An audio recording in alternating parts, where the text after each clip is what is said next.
Hello guys, welcome to my YouTube channel and welcome to another simple tutorial video here.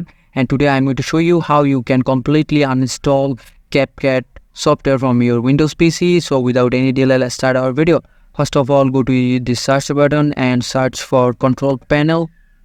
Click here and you can see the option program and uninstall a program.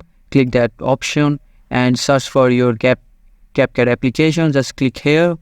Select the CapCut option and you can see the option uninstall and change. Just select that option and this will pop up. Just select yes and they're gonna ask you, are you sure you want to install the CapCut? Just click OK here and your installation program will be started and my installation process is completed. Just click completed and just restart your PC for the better performance.